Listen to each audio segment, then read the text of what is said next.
if I told you that the greatest love story of all time involved jealous lovers? You know, when we think about jealousy, we usually think about jealousy like it's, you know, someone who's envious of another person, someone who wants somebody else to not do anything without them. Or if they involve somebody else in what they are doing, then it means the person don't care about them. But no. That's not the only definition of jealousy. Jealousy in this context is you wanting somebody to excel, you wanting to protect somebody, you wanting somebody to have the best that is possible for their lives. You jealous that you want them to move from point A to point B without any itches. So in today's episode, we'll explain and help you understand to see how jealousy in this context can be both a gift and a challenge. However, the jealous lover we're talking about here is God. So I'll tell you a story. There is Ivan and there is Mary. They met in an art show and they had this event. And they're both art lovers, you know, so Ivan was there and Mary. And, you know, Ivan was taken by her, captivated like most of us do when we fall in love for the first time. You see somebody and you see how they glow in your eyes and you see yourself, you know, just mesmerized by this individual. Now, Ivan approaches her, they have a good conversation during the show.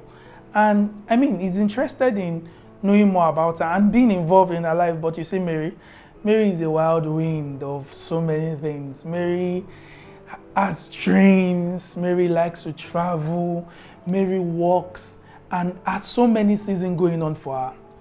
But this is fine by Ivan because all he really wants to do is just be in her life. So Ivan calls, texts, tries to reach her, and on many occasions, Mary forgets to call back, replies the text message late. Ivan is fine with all this because, I mean, she's having a wonderful life and all he really wants to be a part of her life. So he keeps reaching out to her, sending messages, getting the replies. And at some point he says, you know what, I'm going to give you a ticket to an closed door heart event. This event is closed door, but I got a ticket for you and I. Would you love to go? Of course. Mary says she's so amazed. This is a wonderful gift. She thanks Ivan and she's ready to go. But guess what? Mary forgets the date. In the midst of all the things she has to do, the date was forgotten. Ivan gets there and finds out, Mary, where are you? Mary goes, oh my God, I'm thousands and thousands of miles away. And I'm sorry, but I forgot. What does Ivan do? He doesn't get angry. He says, okay, can we have dinner later today? And she agrees. And, you know, sometime later they had those dinner and they were good. One day, Mary finds him holding an umbrella under a rain in front of her favorite coffee. He was soaking in rain, but she was coming in, and what a surprise. What are you doing outside under the umbrella in the rain? For God's sake, Mary tries to find out, and Ivan says, I have a surprise for you. What does Ivan have in his hands? A painting. What was that painting about? It was a painting of him standing in the corner holding an umbrella while Mary was busy doing so many other things. Just at that moment, it struck Mary that, is this what I've been doing to you? You mean I've just been all over the place like this without paying attention to you? And that was a moment that helped Mary picture what it felt like to have somebody who was willing to love her, but she didn't even have the time to pause and respond to that love. Mary didn't change her lifestyle. She didn't change her schedule. She was still a dreamer. She was still one of those people who could call wild winds. She went places, she sought after things, but she started making intentional rooms for Ivan every day. She answers his messages more promptly. She calls him more promptly. She responds to messages. She saves their appointment on their phone, and she began to respond to the love that has been shown her over this time. Now, you can picture such scenario and say, is this how God is to us?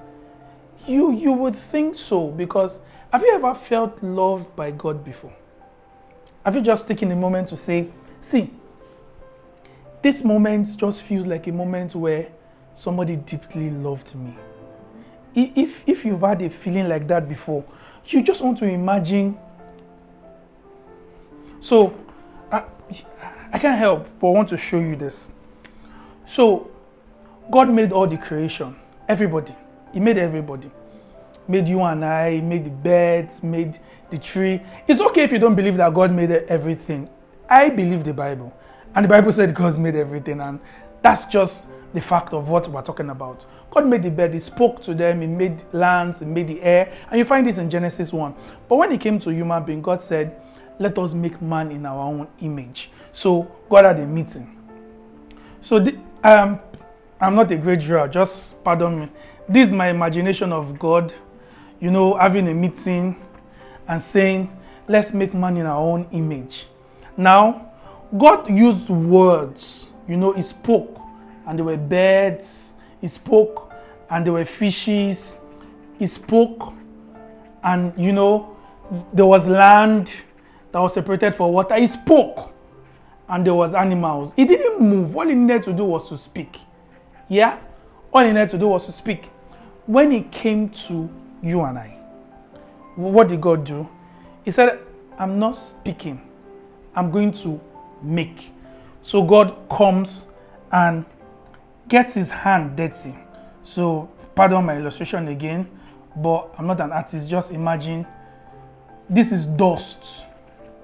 God's hands, he's not using words now. He's using his very own being and essence, and it's from the dust of this ground he's making man. He's making man. So he creates eyes, legs, limbs. He makes us a representation of himself. If you read the scripture, you will see where it says, the eyes of the Lord goes to and fro. Meaning God had eyes, so he made us with eyes. It means the hand of the Lord is not short. God has hands. So he made us like himself. But guess what? He didn't stop there. He went further to say, he brought his head to our heads. Yeah, so this is God leaning down and breathing, giving us the breath of life.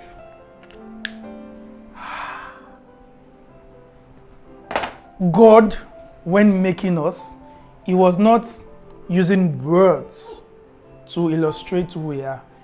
He was using himself, molded us, then put what made him God on the inside of us. Why? Because he wanted to find a lover for himself. So, God did not make us like every other creation. He did not make you like every other being. He made, one of my favorite imagination of when God was making this was that the angels would be wondering, what was he making? The angels would be there with their wings, thinking, what's going on? What's going on? What's being done here? What's going on?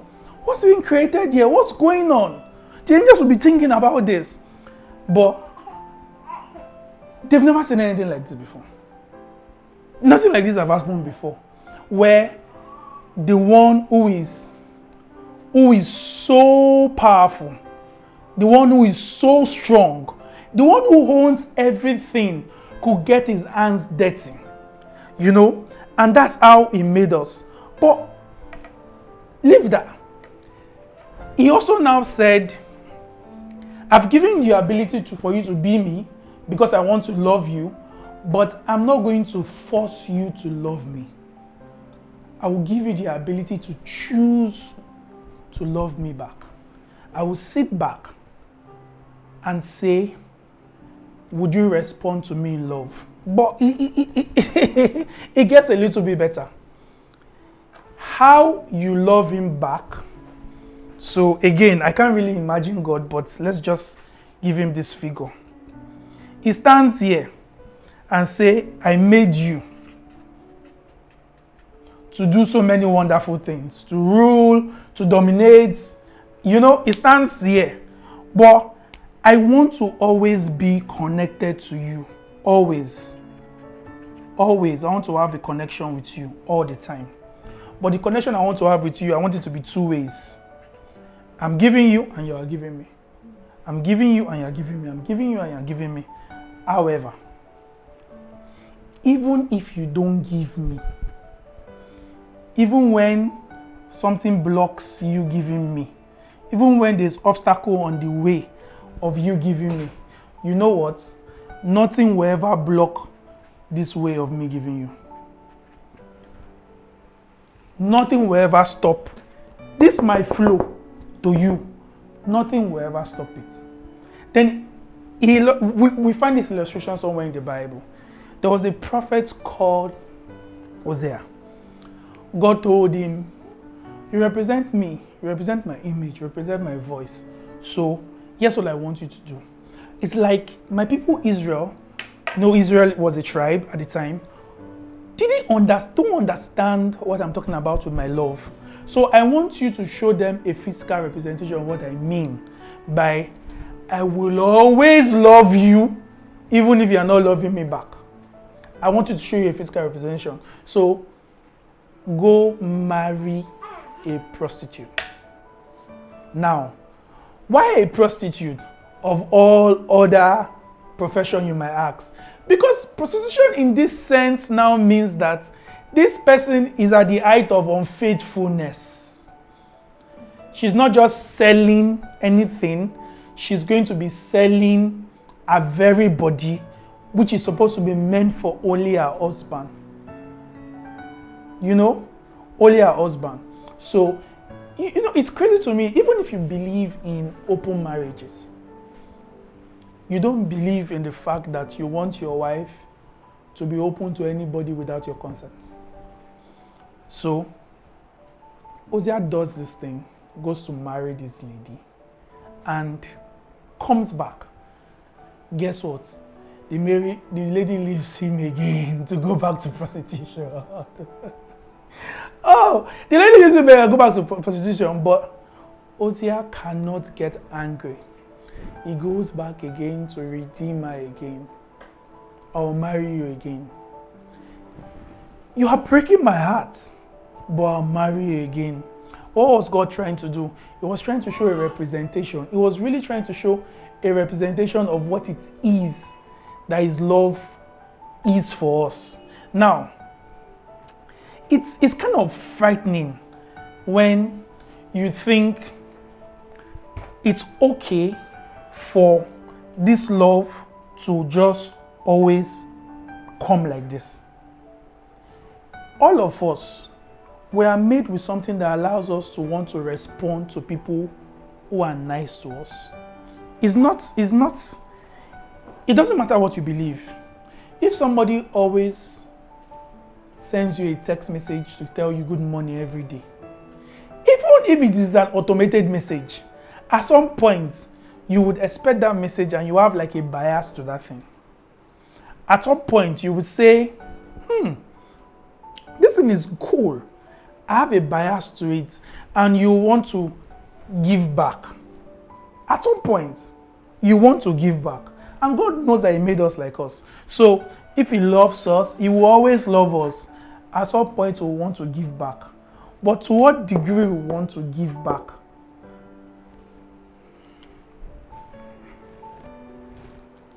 I'm looking for the best way to explain this. So, again, let me try and draw something bigger so I can see if I can explain these thoughts to you. God has, so this is one flow to you. This one flow, you will always get it, regardless of what you do. Whether you flow back or you don't flow back, nothing will break this one flow that is given to you. However, when you start wanting to respond back to him, you start giving him one flow back, you will now realize that, hey, there's another flow that's coming from God. Oh. There's another level. So, you were unfaithful. All you were experiencing will be God, God being there for you. So let's stay with Hosea and the prostitute. Every time she goes back to sleep with somebody else, he's always coming back to pick her. That's all she's experiencing. She's only experiencing this love from the point of, he's always there for me. That's all she knows about this love now. This love is constant. But the moment, it gets to all of us, you start saying, this person is always there for me. Won't it be nice for me to just see if I can make dinner for him sometimes? Won't it be nice if I can just clean the house sometimes?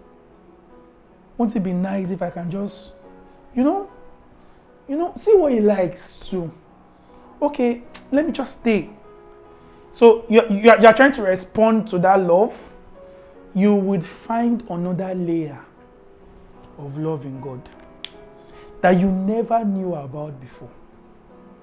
You might now find a layer of God that says, I'm not just always here. I'm going to be a guide for you forever. If you take the guide layer and say, okay, I trust you as a guide, you will see another depth of love coming. What I'm trying to explain to you is, for every time you begin to respond to God's love with a layer, you will find another depth in God's love. For every time you respond to God with a layer, you will find another depth in God's love. For every time you try to respond to God with a layer, you find another depth to God's love. This first layer, you don't need to do anything to have it. This first layer, you don't curse him, don't talk to him, be angry at him. You see this first layer, it will always be there. But what makes you experience the next layer is your ability to start giving him back also. So when he sees that, you are beginning to respond to the first layer well enough, we'll give you another layer. You are beginning to respond to another layer well enough, he will give you another layer. You are beginning to respond to another layer. There were people who didn't die in the Bible.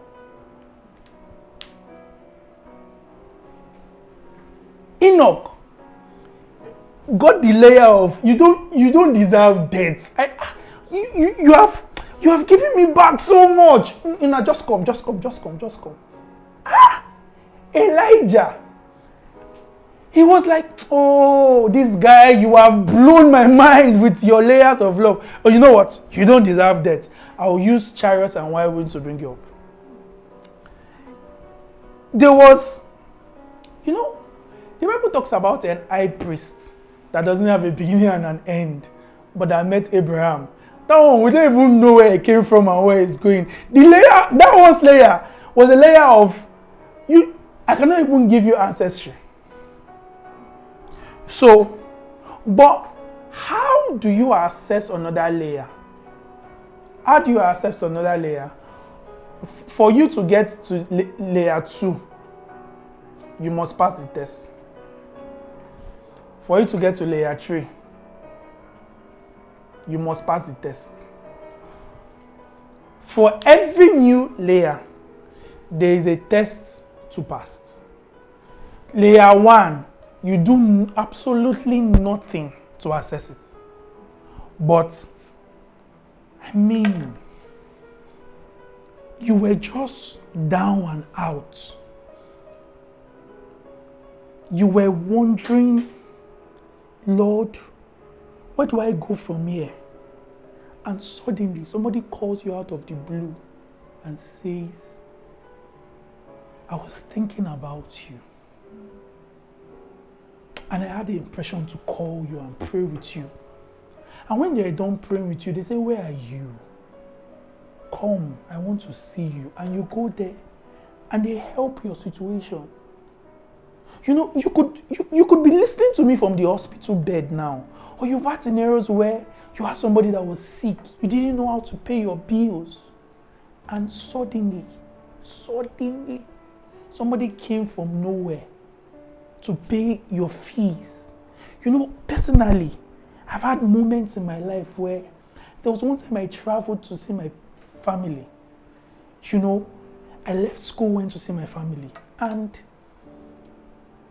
it was time to go back. My family couldn't pay my transport fee. We're in church, and my sister was just telling a friend that my brother is due to go back, but we can't even send him back to, not school fees though, just go back to school. And I was listening to the conversation, and the friend said, no, that's fine, I'll give you the money. You know, you would have had times where you felt such love. So, even if that's layer one, this one I'm telling you now is layer one. You did nothing. You would always get layer one. But to get layer two, layer three, layer four, you need to pass the test. Why is passing this test important, you think?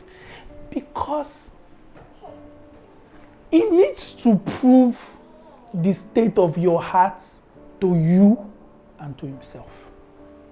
There's nothing you would do to assess layer one. Just like I didn't do anything for somebody to help me pay fees.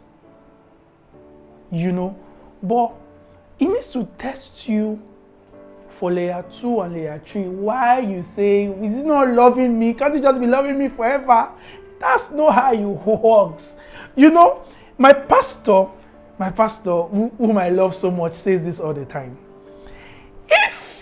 My pastor says it like this: God is the one that created the world, and he created the world with rules and principles. If you don't like the rules and principles he created with, no problem. Go and create your own world.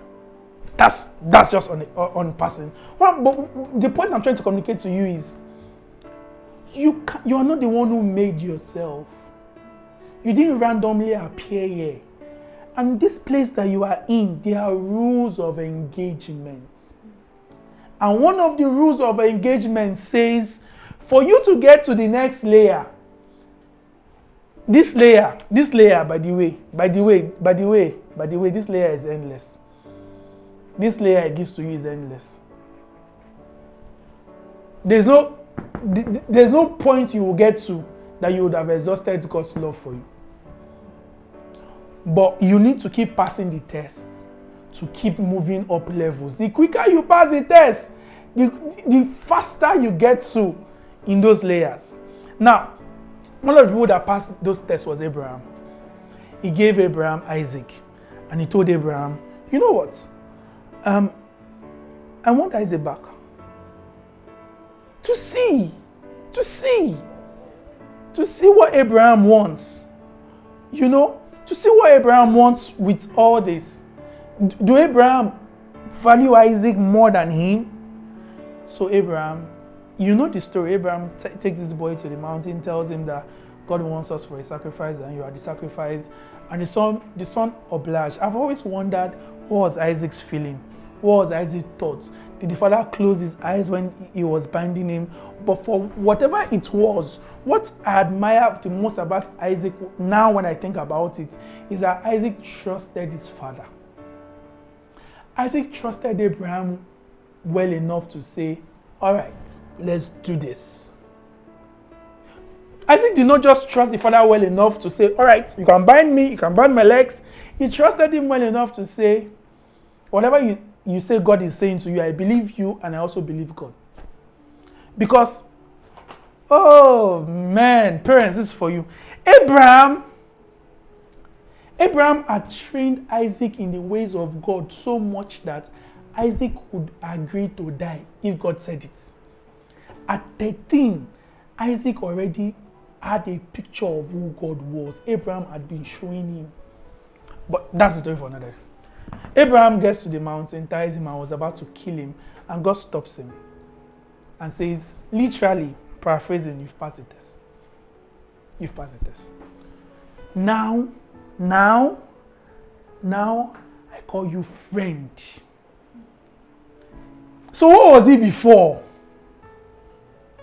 Are you seeing the way the kingdom works? You need to pass the test. What was he before? I don't know what it was, but it probably was servant. I don't know what it was, but he was not friend. He passed that test and he entered the layer. At the layer where he entered, he was now functioning. Let's say maybe he was a layer 3 at this point. He was now functioning as a friend. Friend. He was not functioning as a friend. That's not where he was before. He earned the position of friendship by passing the test. That's how the kingdom works. You keep passing the test and you keep flipping it and you keep going there. Okay, you two, just imagine for a moment. Just imagine for a moment that if you say, no, Shebi is God and he made me, let him just pour all the levels of love of me like that without me earning it. And without me being sure that I trust him like he trusts me.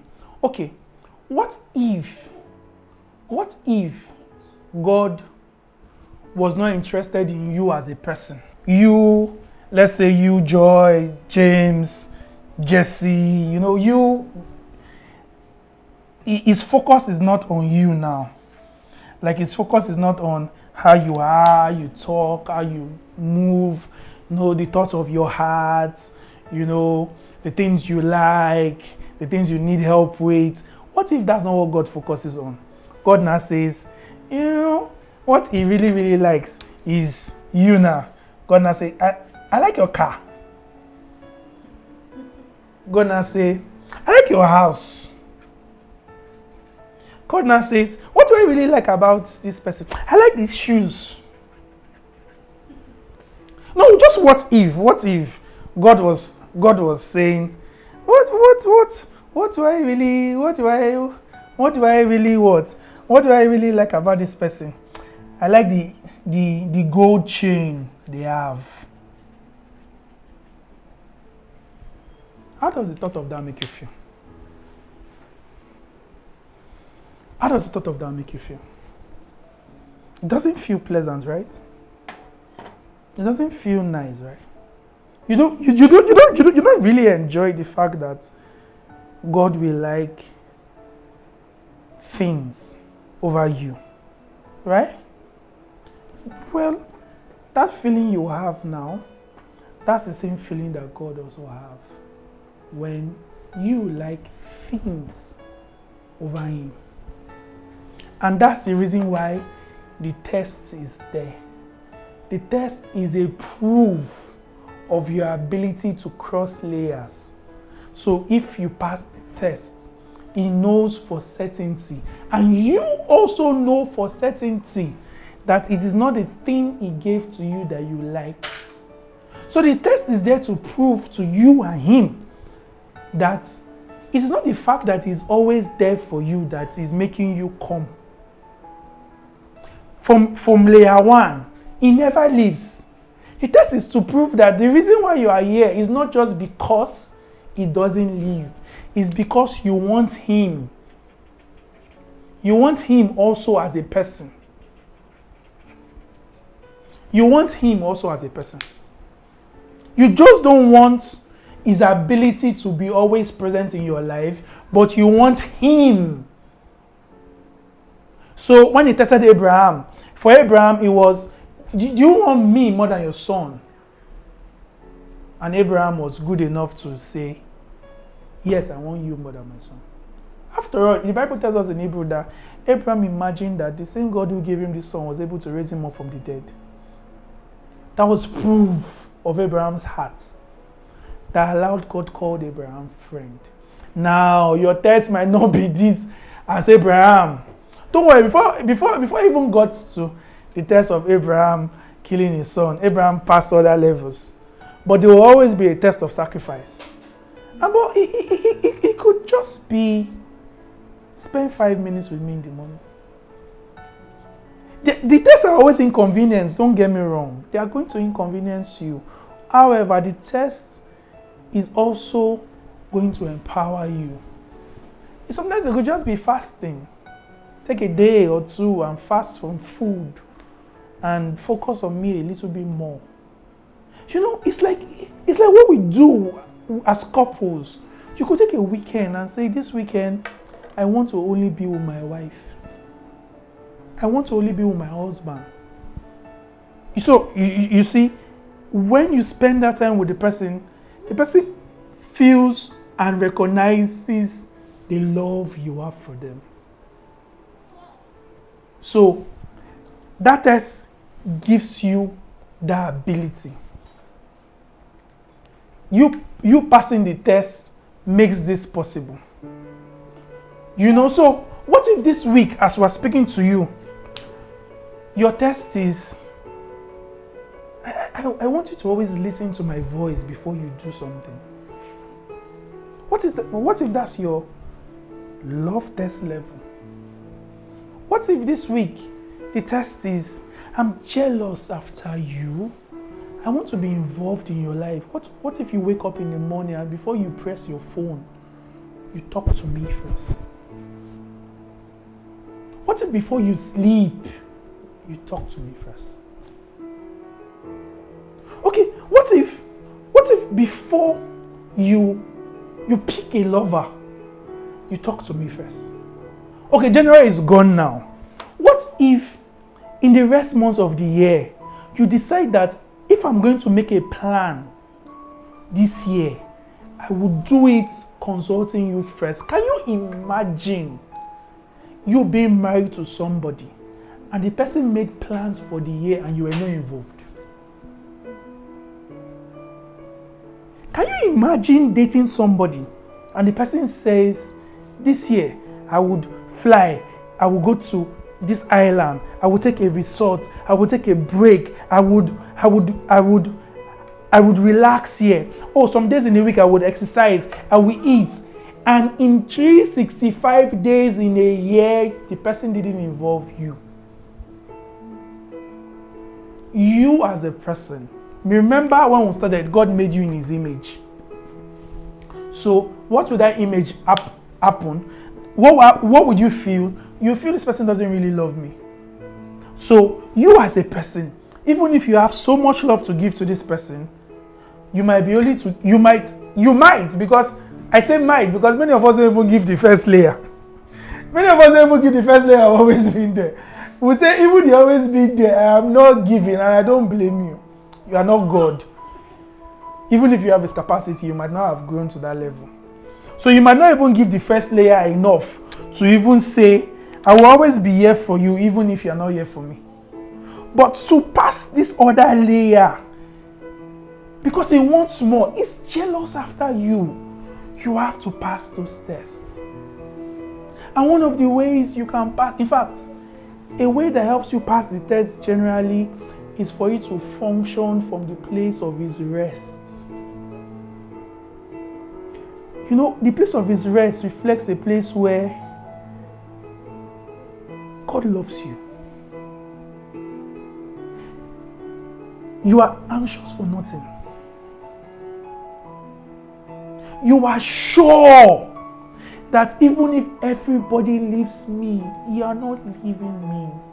So I'm not running helter-skelter to find things, but I'm going to stay with you. You know, what if you just challenge yourself this week? But what if you just challenge yourself this week to say, no. I have a jealous lover. His jealousy is what is making the test happen, and his jealousy is what is preventing me from accessing more. There's more. So what if you could just say, you know what?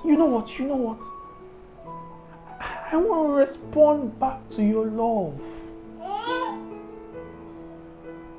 That's a call and response. I want to respond. You know, just imagine you have a child And you're always calling the child and the child never responds to you.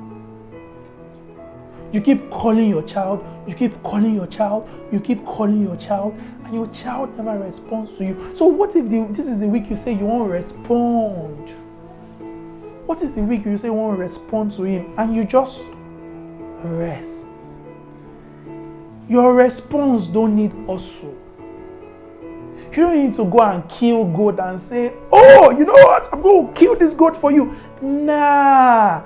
He wants to be in everything you do every day. Commit your ways to the Lord and lean not on your own understanding.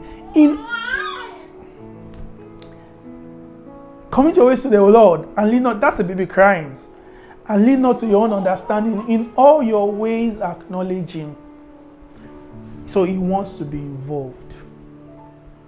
But you say, all these things I'm telling you and all these places I've been going to, I've been trying to tell you that you logged in here today thinking that, or wishing, and I know you do, that you want to have a life where you are loved and loved back in return. You want to have an experience of somebody loving you. You know, you are tired of having bad relationships. I'm telling you that if you don't start with your this is where I'm going to with all this. I'm telling you that if you don't start your relationship with God, again, pardon my drawing about this, but I'm telling you that if you don't start your relationship with God well,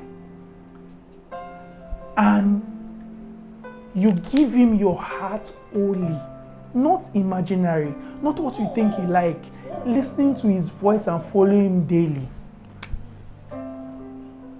This relationship where you want to have a good you want to enjoy your marriage, you want to get married, you want to have a relationship that doesn't break up, you don't want to have issues with your boss, you want to grow great with your siblings, you want to have a great relationship with your parents. You can get it. So this is you now.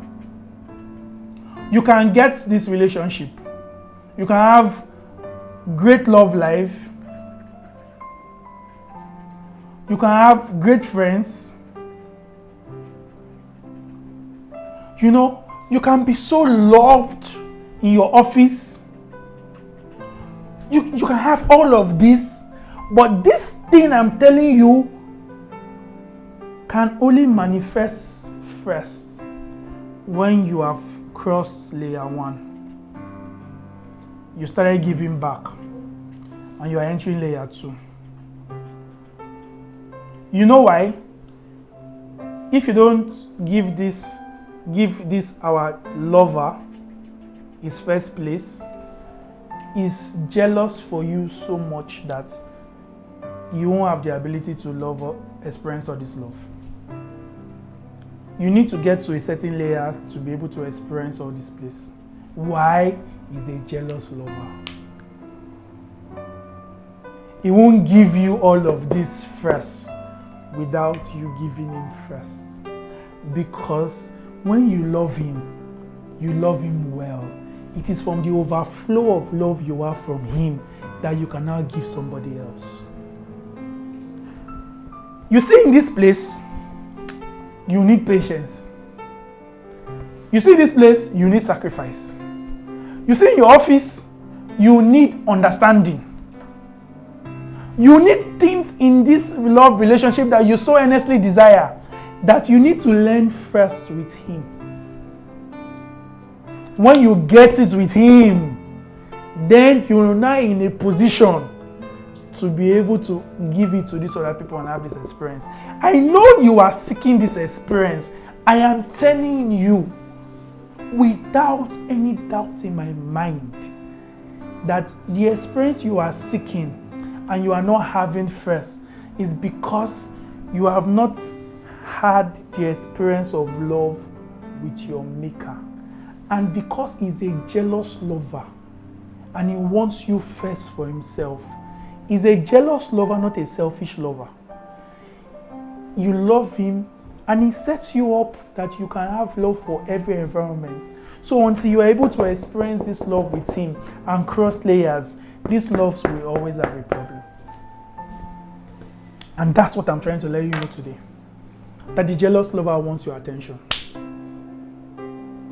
The jealous lover wants you. As I'm speaking to you, you would have had different scenarios of how many of a test for a layer that you probably passed or you didn't pass. School never ends.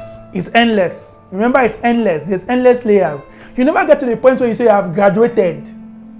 I gave you different scenarios. The highest I can even remember now is the priest that had no beginning and the end. But David loved him, but David died. Some other person loved him and said he did not see death. Some other person loved him, Moses, and they buried him and we did not even know where he was buried. So there are different layers. You will have to chase your layer with the time you have on earth. So if you are chasing this first, I guarantee you, you will not have fulfillment here until you have the fulfillment with your lover first. Take this as a challenge this week. What's your test? What's your test for your next level? 5 minutes with him every morning. Asking him questions before you do the next thing. Forgiving somebody who has hurt you. Praying a little bit more. Fasting if you want to. What's your test? What's your test that will take you from layer 1 to layer 2? What's your test that will take you from layer 2 to layer 3? Do you want to just remain at the first level of connection? And if you are even in the level where you've not even started giving him back at all, he's always here. He's always here for you. But I hope this week you will realize that you have a jealous lover who wants the best for you. And the only way for you to be able to access that best is to love him back. Bye-bye.